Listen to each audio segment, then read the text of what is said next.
Evening, everyone. Welcome to the executive meeting for April.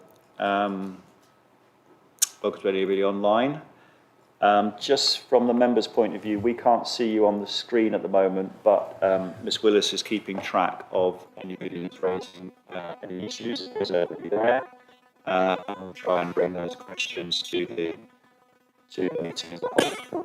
Is that right? Yeah. Excellent.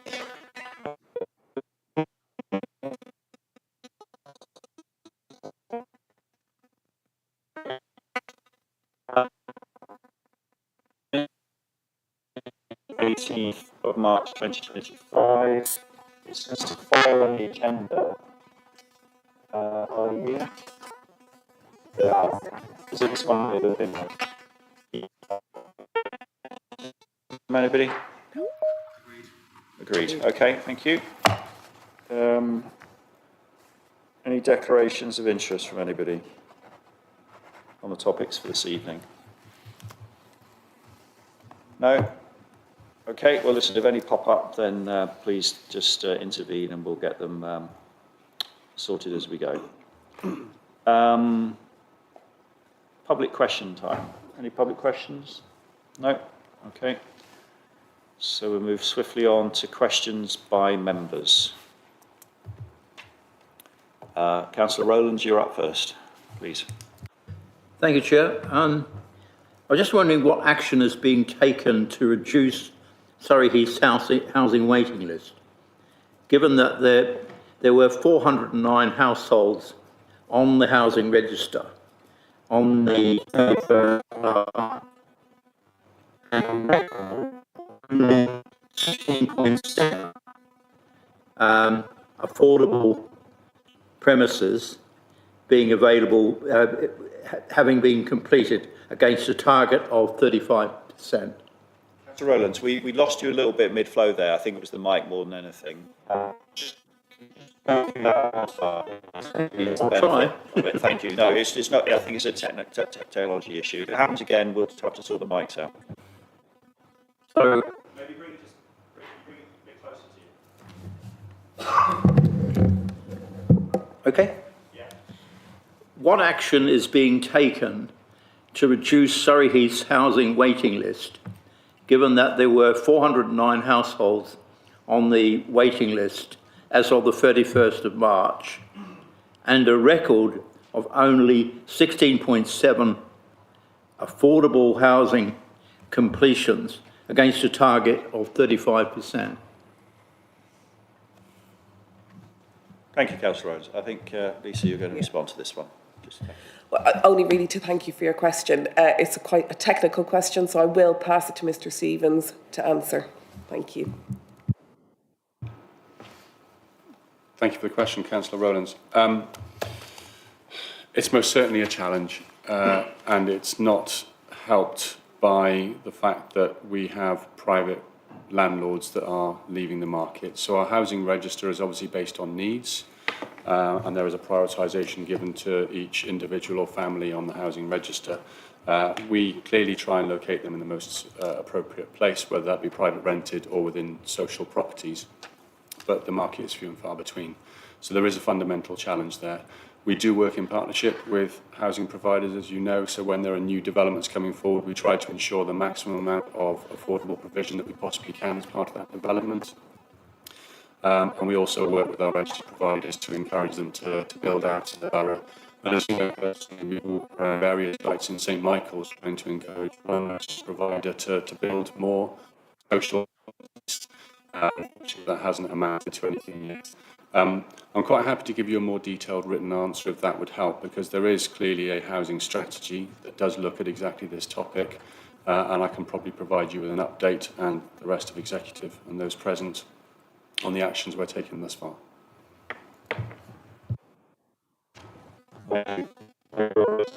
Ascent have got some properties in the next couple of years planned for light water, so that's a few more into the pot. Yeah. But I think it all goes back to this viability issue as well, which is we start with quite a high number, but we have to follow the government's methodology, and by the time we follow that methodology, we end up with quite a low number, sometimes 15%, sometimes less. Okay, thank you for your question, Councillor Rowlands. Councillor Wilson, you're up next. Thank you, Leader. It's a question on finance. So we all know about the precarious state the Council's finances were left in by the previous Conservative administration and the effect that Liz Truss's crashing of the economy had, not just on the Council's finances, but all the households and businesses in the borough. But now we've got a situation where the world economy has been put into shock by Donald Trump's tariffs and launching a trade war against the rest of the world, which might trigger a worldwide recession. What are the likely effects on the Council's finances of this and also the finances of households and businesses in the borough? Thank you. I think Councillor Wilson's given you a moderately tricky one there, Councillor McIntyre, so I'm going to take notes because I'm only to change my investment strategy based on your answer. Thank you for your question, Councillor Wilson. Obviously, I don't have a crystal ball. And pretty much, I think, pretty much anything I say could well be out of date by the time the US go to bed tonight. So I wouldn't change your financial strategy, Leader. I think it's clear that things are changing all the time. There have been movements across the whole of today with the reactions from China and Southeast Asia.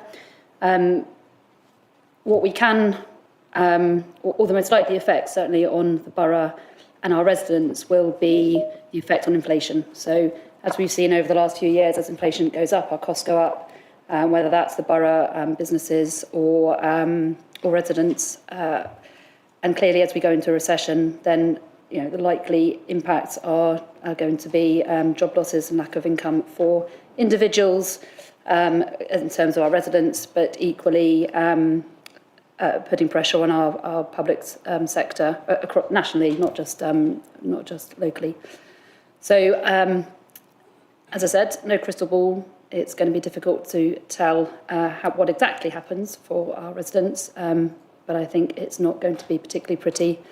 I think the other thing to note, though, the whole tariff situation is actually really complicated, and until we see how that unfolds, there will be some benefits to a certain extent, depending on where different parts of different products are made and how the global economy settles itself. So there may well be opportunities as well.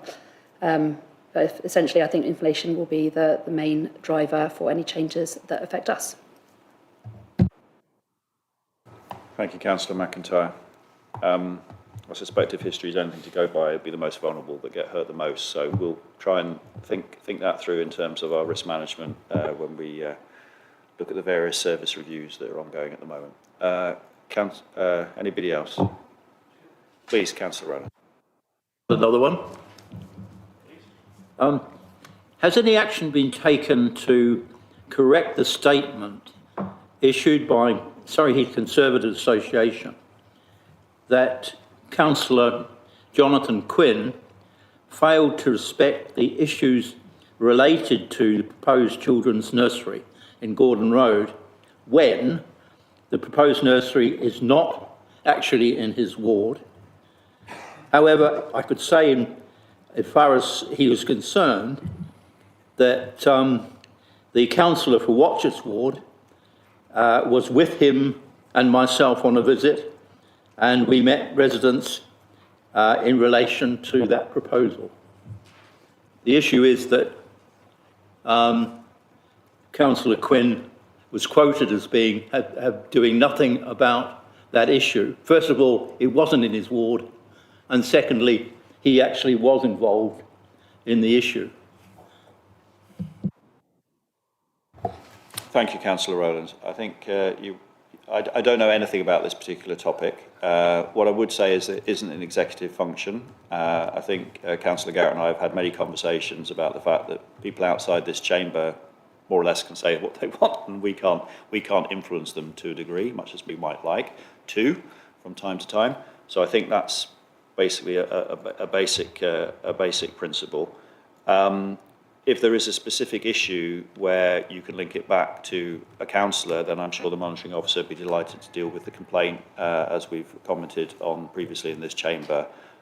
That said, I think we all need to just apply a bit of a threshold, and I've had this discussion with the group leaders, a threshold of how often we do that, because we're burning a lot of internal resource on on petty party politics, which is not ideally what the monitoring officer should be focusing on, with a wider remit including the legal services and some of the other challenges we have as a council. So I think the group leaders are broadly on board with that principle, that we need to try and do our best to moderate the flow of issues to the monitoring officer, but there is a role, there is a duty there, and people are entitled to use it. Just 1 second. Did you want to come in, Lisa?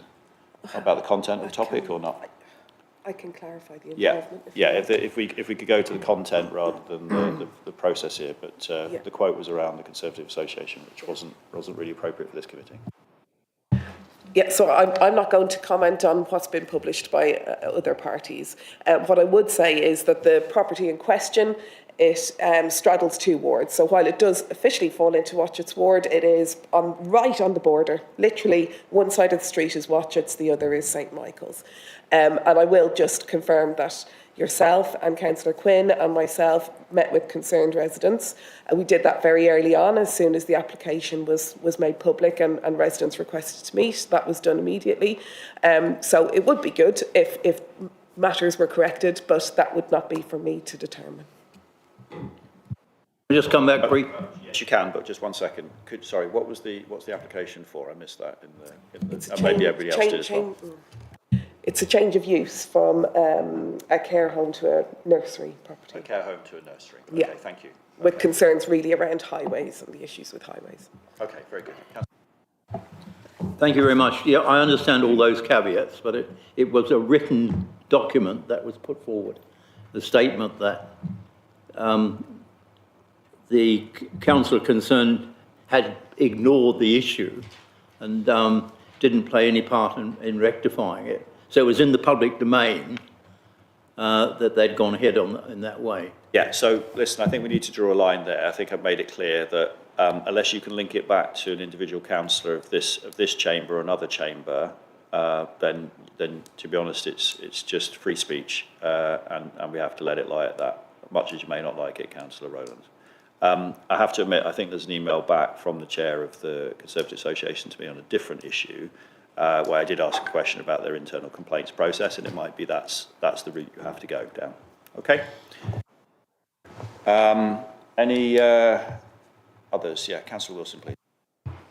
Thank you, Leader. I think this is a question for Councillor Lisa Finan-Cook, and it's about the effect of government policy to cut disability benefits, things like PIP and certain elements of universal credit.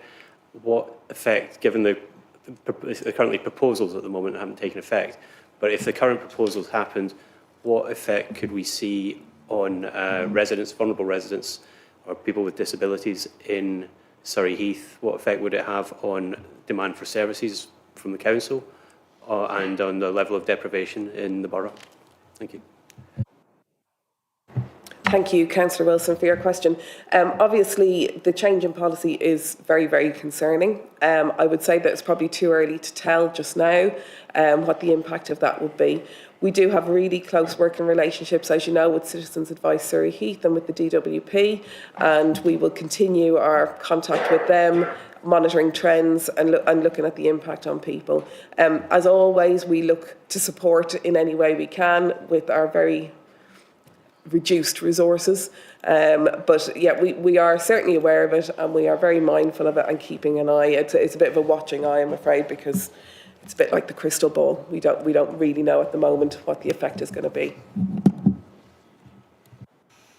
Thank you. Any other questions from members? I understand there's none on the TV screen, but if there is any last minute ones on the TV screen, you're welcome to flag it to us now.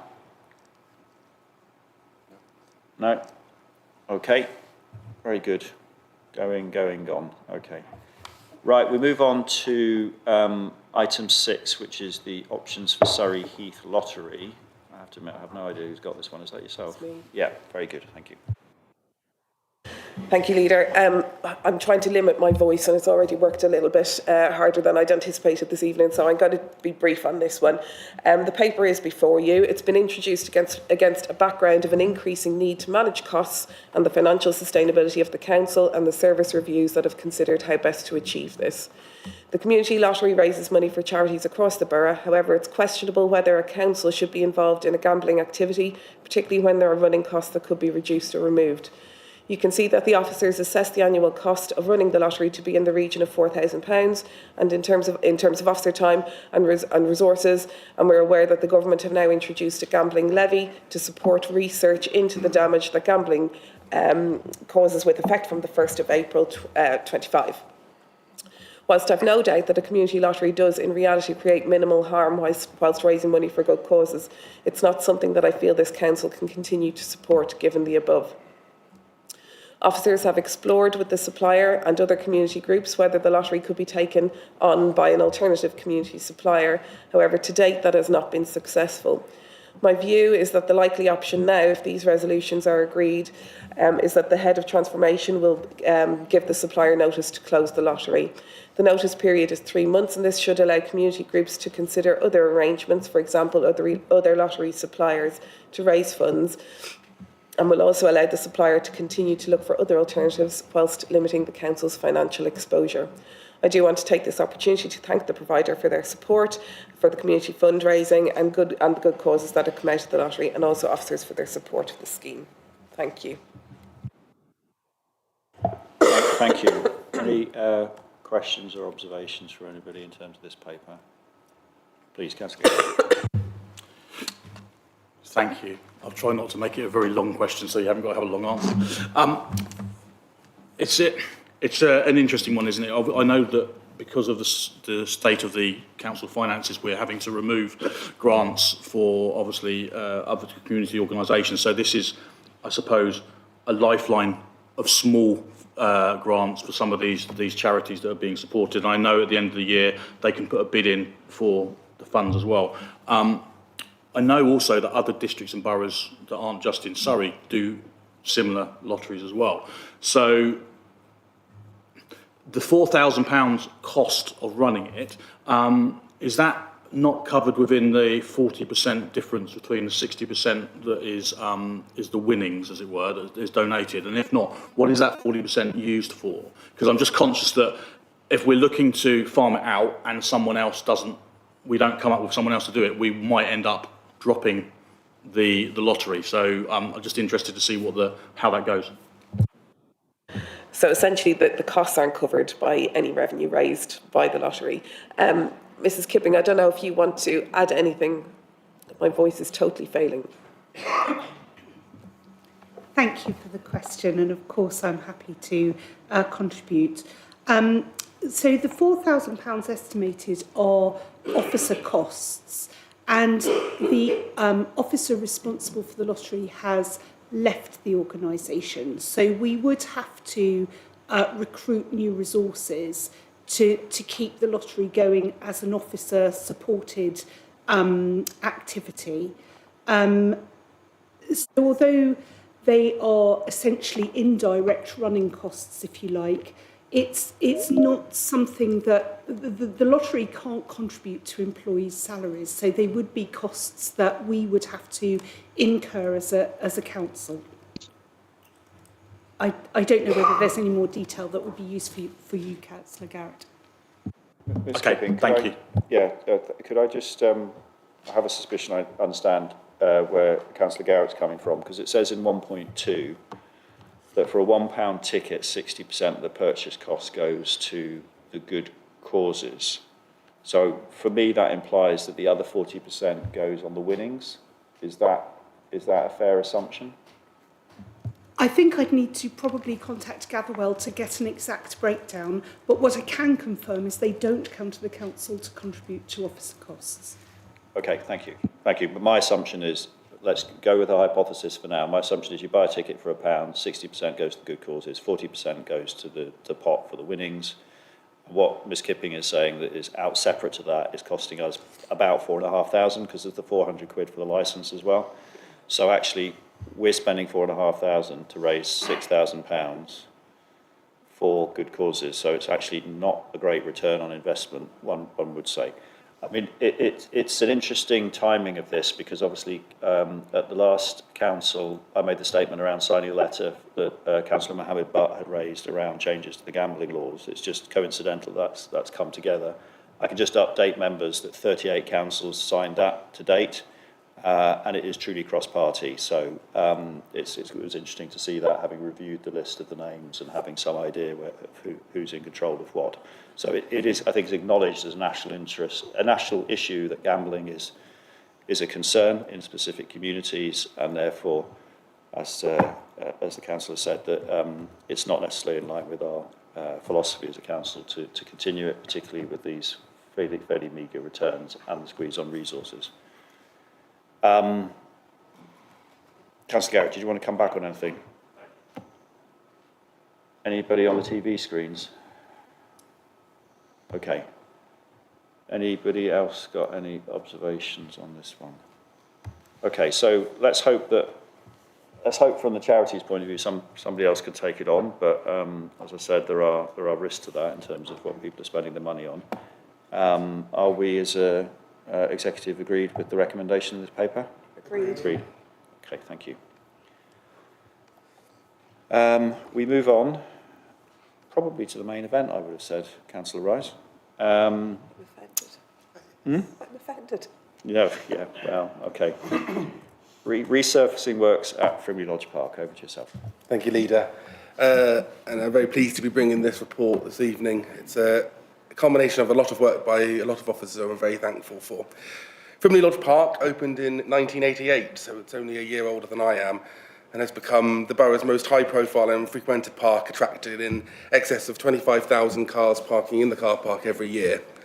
The park boasts numerous sporting activities, play areas and fitness trails, along with a miniature steam railway, cafe and access to the beautiful Basingstoke Canal. The downside to the popularity of the park is that on busy days and in lovely weather, as we're seeing at the moment, the park is oversubscribed and finding a parking space can be challenging, especially as the current car park service is unable to have line markings, so there is no space demarcation to help users park. To give you an idea of the ever-increasing popularity of the park, Park Run started in the lodge on the 13th of February 2010 with 71 runners and 6 volunteers. On February 13th, 2025, the same run saw 505 runners and 53 volunteers. The ever-increasing number of visitors over the years and the age of the surfacing means that the car park and the access road are beyond serviceable and repairable life. The cost to patch repair these areas increases year on year. Last financial year was in excess of £8,000. And due to the more extreme weather we now experience, patch repairs are not lasting as long, and areas in the main car park no longer have sufficient drainage, so in periods of heavy rainfall they are underwater and not usable. Along with the concerns raised in relation to the surfacing, park users often raise concerns about the lack of lighting in the car park. The area has no electrical connections, so the lighting columns are solar powered, and whilst that is energy efficient, on days where there is little solar power, the lights do not stay lit for the evening, and so park users have to find their cars in the dark, which is far from ideal. The report before you proposes to resurface the main car park and elements of the access road as shown in Annex A. The works to resurface the car park will see the introduction of a suitable drainage solution, ductwork to allow future enhancements such as EV charging points, and will also see the installation of powered lights to the car park, allowing users to feel more comfortable in their surroundings in the evenings. The surfacing will allow for line marking of the car park, which will increase the capacity of the car park and which will benefit park users at busier times. In undertaking these works, the parking in the access roads will be future-proof for at least another 20 plus years. And considering that the existing tarmac in there is 37 years, it's lasted a long time.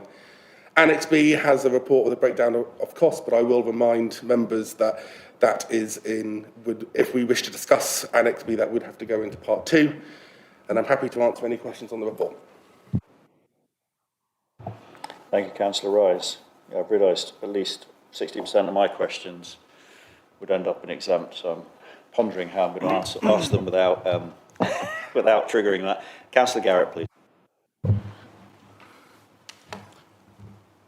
Okay.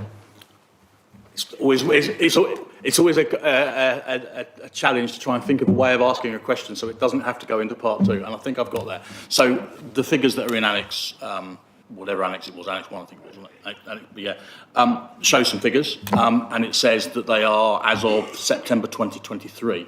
And I know we've added in a percentage to hopefully allow for changes in that time.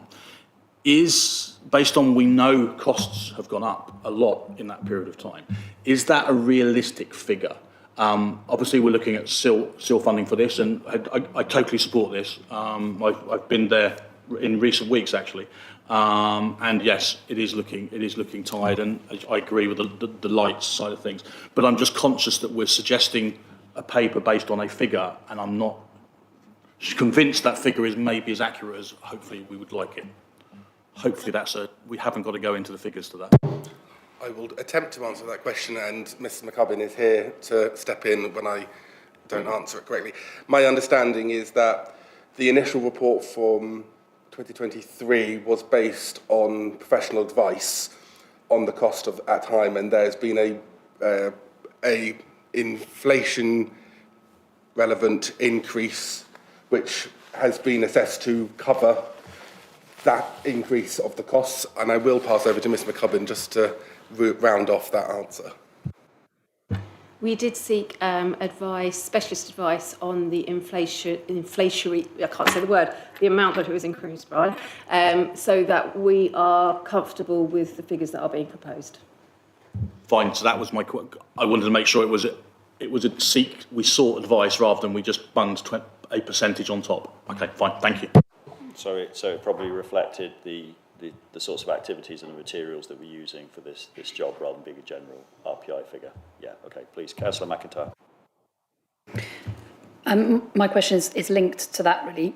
So, okay, we've got the costs, but we're having the start date as the first quarter of 2026, which I know is obviously in those figures. But given that there's going to be more rain and more wear, are we confident that the figures include the further erosion of that surface and therefore they're realistic enough without putting more into the budget? Thank you, Councillor. Yeah, we're absolutely covered that off. It was absolutely anticipated that would be the case, and that is included within those figures.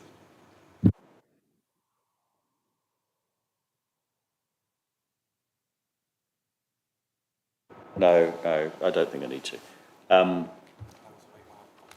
Yes, please, Councillor Ross. Just want to make one further point, which I didn't actually include in my opening statement, is that as a part of these works, there is no intention to, we will not be charging for car parking at Frimley Lodge as a part of these works. Primarily, that was a decision that we had taken. However, also the use of SIL funds prohibits the use of the kind of, yes, was the ability to gather income from something used for revenue generated. Thank you, Councillor McIntyre. That's why she's the finance portfolio holder and I'm not.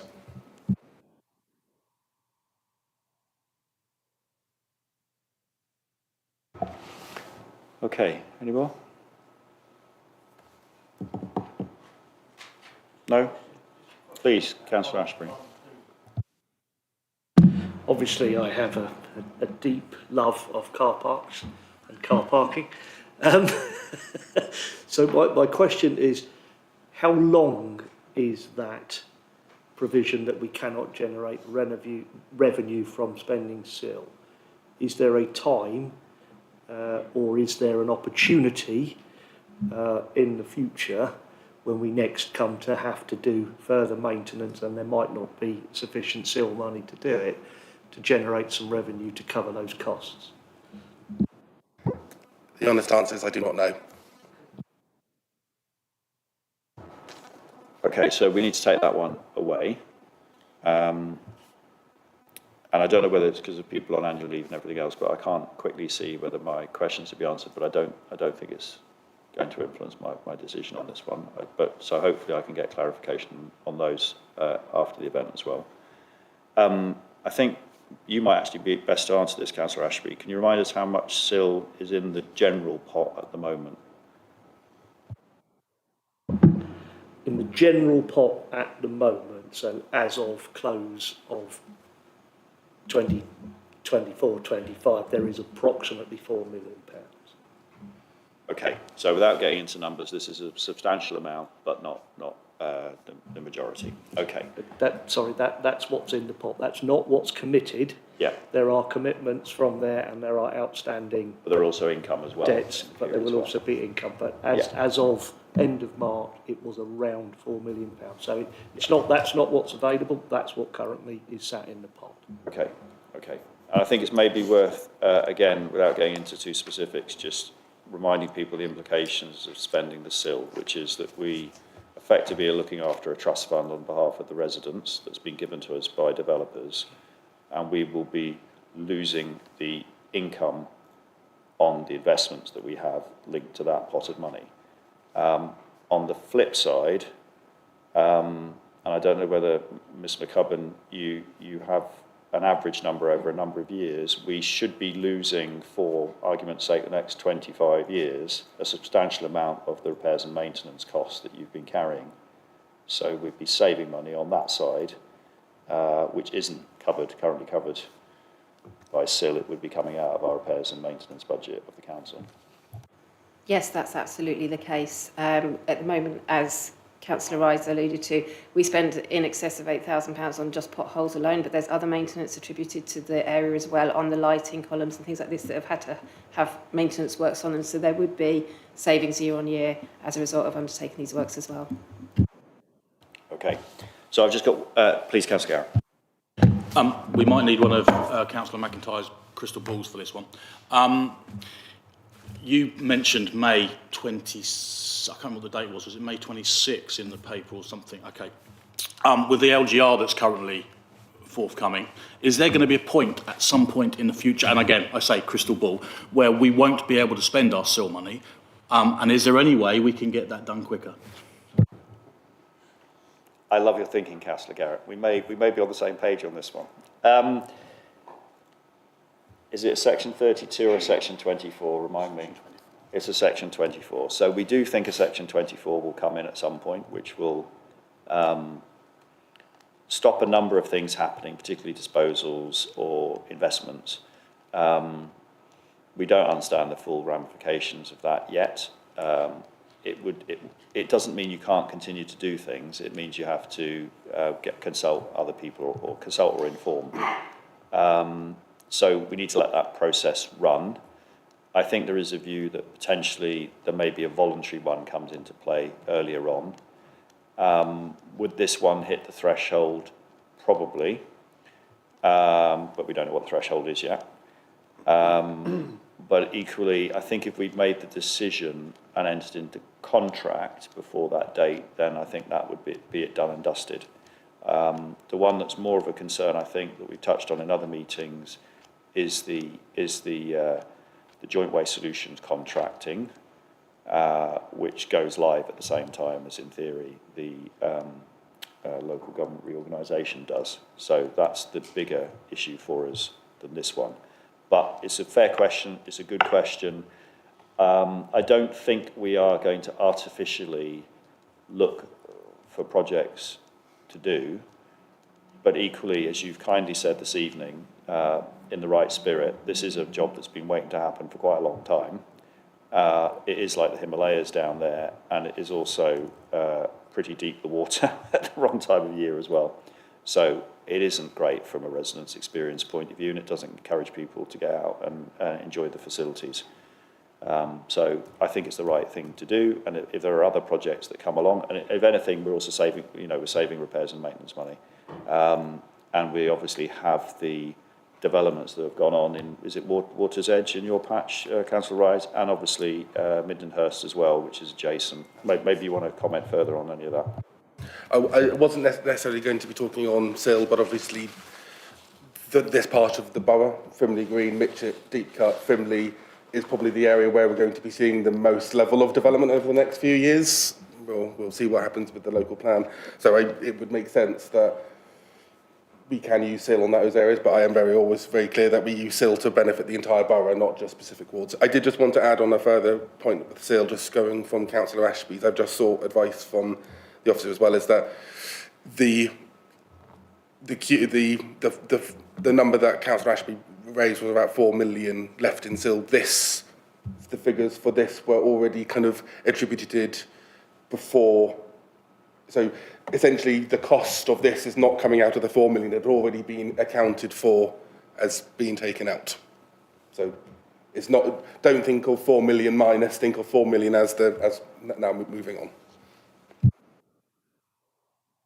Okay, but it's just, listen, we're not going to talk about numbers, but it's a substantial investment, and that's why it's appropriate that we've had a chance to talk it through and get any input. Anybody on the TV screens? No, okay. Just a couple of things I think that we want to re-emphasise as we get into the next stage and maybe come to a decision on this is we view this as a maximum number.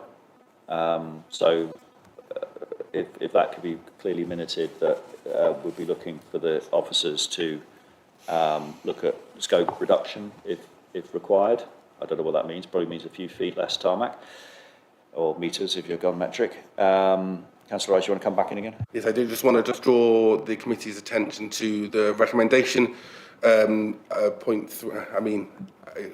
admit the recommendation of all threes, for the third of the three, I do apologise for that, is that the authority is delegated to the Head of Housing, Community and Recreation in consultation with myself as a portfolio, but also the portfolio holder for finance as well. I think whenever we're spending large amounts of money, it's important that the finance portfolio holder is involved in the decision-making process, like we did with the theatre. So don't worry, I'm not going to be spending everything without Councillor McIntyre saying yes. Just one other thought, having done a recce, Ms McCubbin, is, and I apologise for not getting to you earlier, I've got to Councillor Rise, is if you remember in a previous discussion we had on this, I said if we're going to do this, let's do it properly.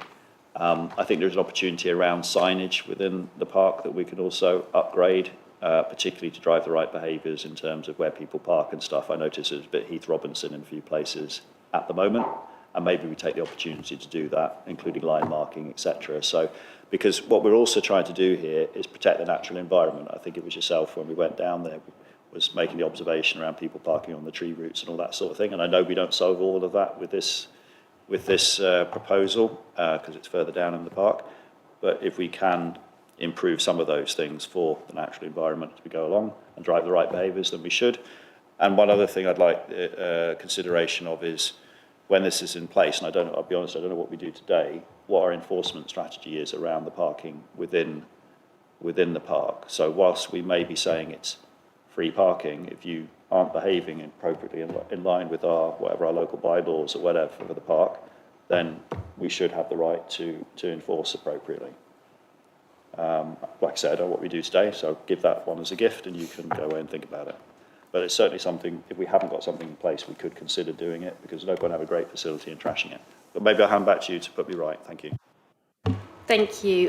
We do enforce within the park currently because of the amount of challenging parking that we've experienced. It was included in the parking order a number of years ago. So we do regular enforcement down there. It could be more regular, and it tends to be when we're aware that problems are getting insurmountable again. But we would certainly keep, obviously, the double yellow lines with the new surfacing that we're doing, and we would be enforcing on that. And just in addition to that, Leader, as well, is that, as you know, the park does close overnight. It's locked at night, so it's because it's a highly used park. If something is, it's the use of overnight parking is very low, and especially with the proposed development opposite coming in, I think that will bring in a variety of other questions with regards to enforcement as well, because what we don't want is Frimley Lodge Park to become the overflow car park for the mighty development across the road. So have another shake around that and see where we end up. Very good. Listen, it's fantastic. It was great to see so many people enjoying the park this week, and one of your other parks, Mitchett Recreation Ground, was also fairly busy. So yeah, great to see everybody enjoying that, and hopefully we can make it better, albeit there's going to be some short-term pain when we close the park for a few weeks or months to get this work done. Very good. So are we happy with the recommendation as it stands to proceed? Agreed. And thank you, Ms McCubbin and the team, for your work on this. And Councillor Wright, of course. Right, we move on to the slightly drier topic of executive working groups.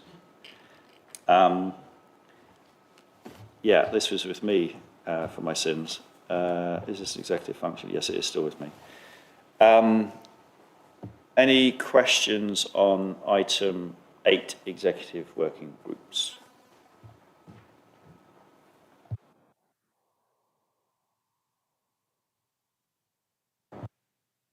Nobody on the TV screens, apparently. I've obviously killed you off with this dry topic starting point. I guess one thing just to for members to recognise, and it was flagged, I think, at the previous council that this was coming, is with the merger of the Regeneration and Property and Economic Development Working Group, back where we started, for those of you who've been around long enough, this technically would go live ASAP, so the meeting that is in place on Friday will be with the new lineup. But Democratic Services, that's correct, isn't it? Yeah?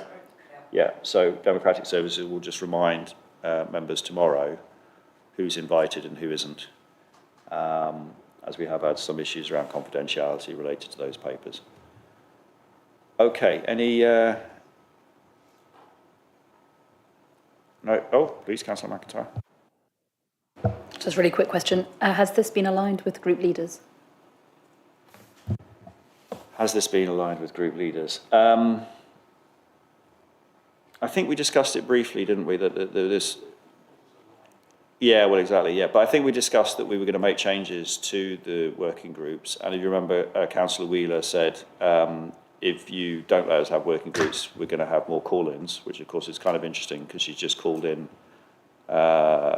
something which was already in the working group and went through here, and neither her or the other person that called it in asked any questions, but she can answer for that herself. So I think we went round that loop, but in terms of the strategy for working groups, I think it lies with the executive under my leadership. So to answer your question, they were aware, they had an opportunity to comment. I did say maybe we might go even harder, took the feedback on board, and this was the compromise that we have. We have 3. We only have 1, I think, that meets regularly, which will be the one that Kel chairs on property and economic development. And the other ones will be on a basis of what's going through the forward plan. And as an executive, we'll take more ownership with the CMT for trying to look forward to recognise which items are meaningful and significant and need to go through a working group, and which ones colloquially will take a bit of a risk on that we put straight into the executive in the interests of managing the officer resource. An example could be the lottery. We might have taken the lottery paper straight in, something of the scale of Frimley Lodge. I don't think, did that go through? It did go through a working group. Okay, fine, good. Something like Frimley Lodge clearly would go through the working group. So that's just an example of chalk and cheese. Does that answer your question, Councillor McIntyre? Yeah, please, Councillor Garrett. I do remember discussing it at some meeting in the far and distant past. And we did discuss, obviously, the reducing of it and aligning with the portfolio holders, and you've adjusted. The only thing I would say, it doesn't happen with the property working group because we've got the dates in the diary. It would be nice if we could get the dates quite well in advance, rather than we're going to have one in 4 weeks' time. And I think you also said that the relevant portfolio holder would be chairing the meeting depending on what the subject is as well, because you might have 2 portfolio holders under it. Is that right? Yeah. Okay. Yeah, I think it's these 2 are going to do a song and dance routine between them.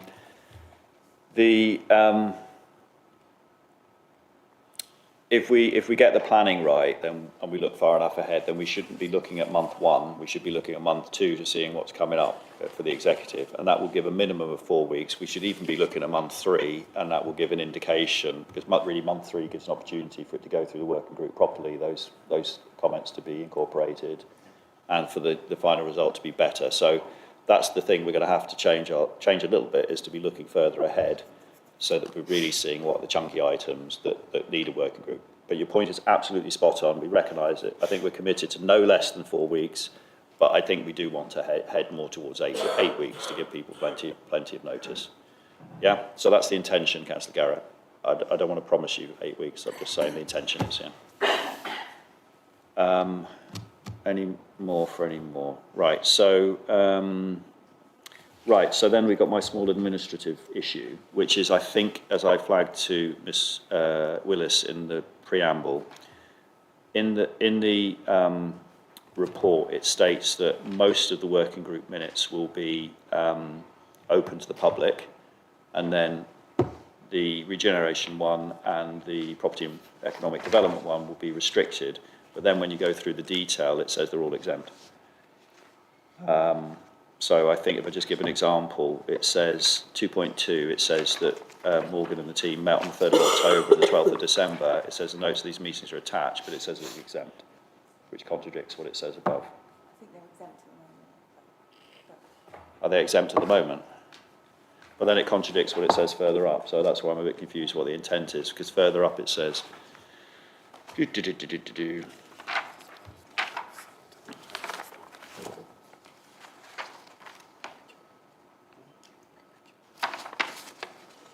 It says under item 5, the notes of the Home Planning and Enforcement Working Group, Net Zero, Environment, Leisure Working Group, blah, blah, blah, blah, blah, be made public. Have I got myself in a tangle here? Can I suggest that we make the decision and we delegate it back to yourself to just think that through and make the relevant ones public and the other ones exempt? Is that okay? Are we allowed to do that?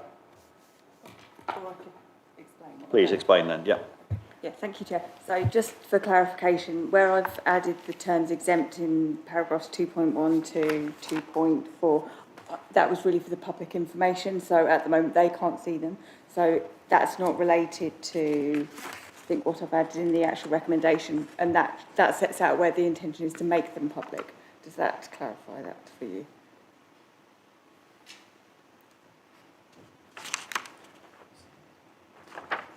Just for example, I'm assuming, for example, based on the minutes of the most recent work group that I had the Frimley Lodge Park resurfacing, and based on the same reason that it was exempt this evening, is why I'm assuming why those minutes aren't then are exempt as well, because of it includes that information. So if there wasn't any exempt information in that meeting, they could just be public. So I suppose what I'm saying is that at the moment the Constitution requires that all minutes of working group meetings are exempt until their parent body, in this case the executive, makes them public. So all of these are currently in the exempt part of the agenda, but as of the end of the meeting, if you agree that they will be made, has that clarified that? You're always 3 steps ahead of us. 3 steps ahead of us. Sorry, that's what I was Right. trying to say. Councillor The purpose of a working group is for pre-scrutiny for a decision that will be made by this body. And so pre-scrutiny should not be in the public domain, in my opinion, until the decision has been made, because of setting a whole bunch of hairs running on what if and ifs and buts and maybes. So for me, until the decision is made at this meeting to go ahead with something, I don't believe we should put it, because we may decide not to go ahead. We may test it in a working group and then not do it. And therefore, it should not be public. Councillor Garrett. And I'm just echoing that, because I know we have fiddled around with the Constitution a bit, but I'm pretty sure that historically the minutes would come to part 2. We would then say, right, we're happy for that and that one to become free to the public. That one and that one can't because it's got sensitive information, and then that's what happens, if my understanding is correct. Right. Thank you. I have a suspicion that we ended up with a backlog on these, and we may not have done this before for this particular executive. Does that ring a bell, Councillor? Ms. Willard? I think that would be fair to say that there was certainly a backlog, but we're trying to make sure it's more frequent.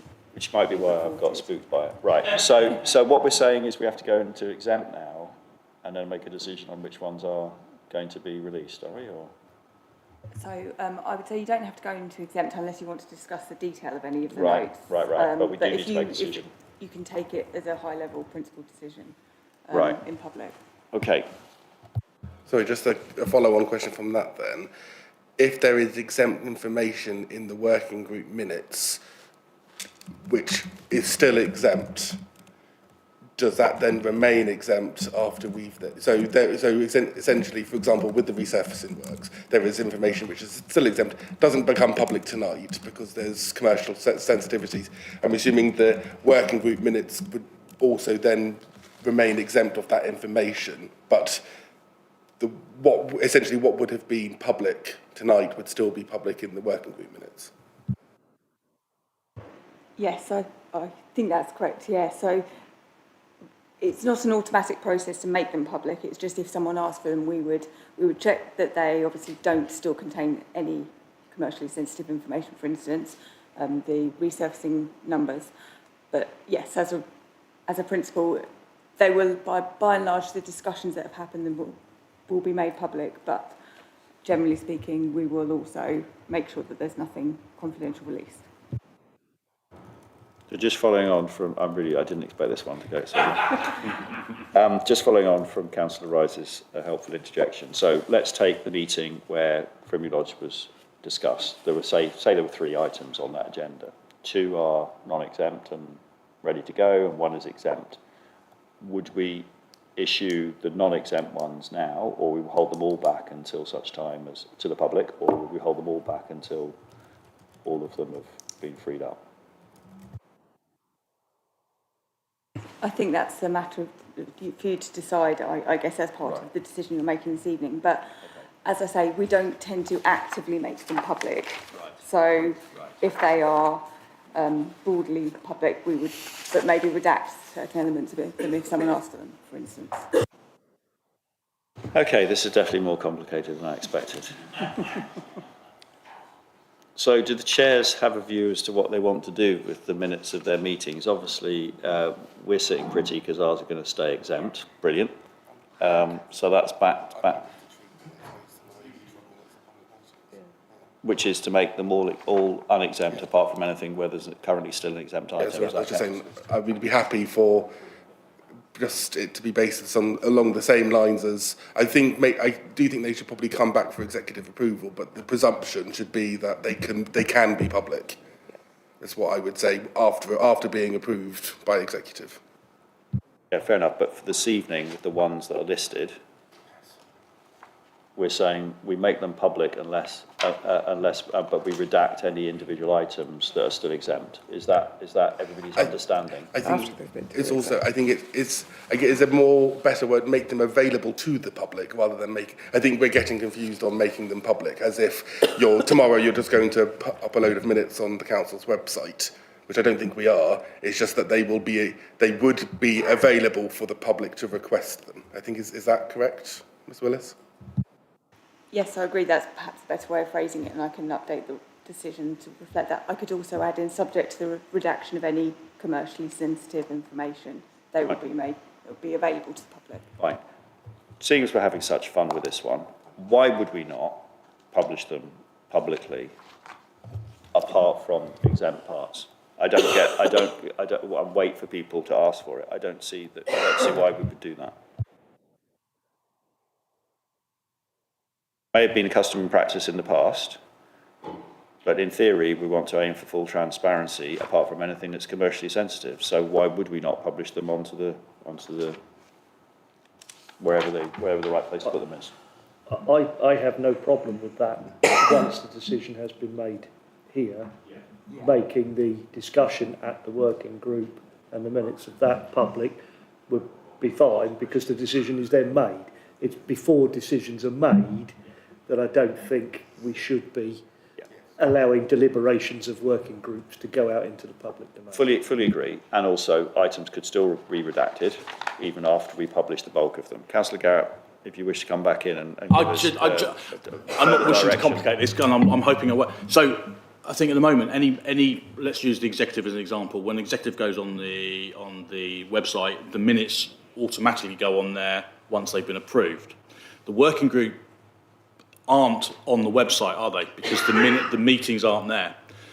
So you'd have to hunt for them at the moment, I would suggest. Is that right? Or is there because it's well and good saying published, but published for this meeting is they're on the website for this against this date, but the working group ones aren't. Is that right? So you'd have to point someone in the direction of where are they?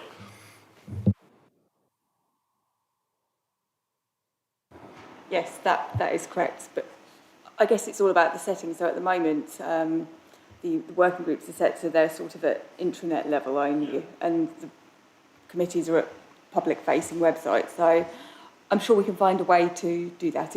It's not insurmountable, but it's just giving it a bit of thought, basically. Is it worth linking them within this executive? Because the minutes will be relevant to this executive, yes? That would be my proposal. Off the top of my head, that would probably be the easiest solution, just to simply add them as an addendum. Almost. Very good. Right, let me attempt to summarise. Working group meetings minutes will always come back to this committee for approval.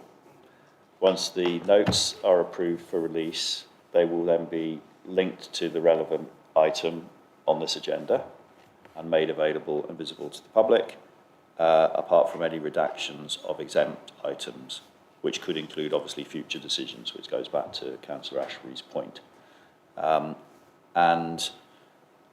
Maybe we could just add to that that at the next, that each time we have one of these feedback sessions, of the notes, that we loop back and look at the previous set to see what can additionally be released at that point. Yeah? Okay, so I'll ask the question again. Is everybody happy for their notes subject to the limitations around that we've just discussed to be released? Yes. Okay.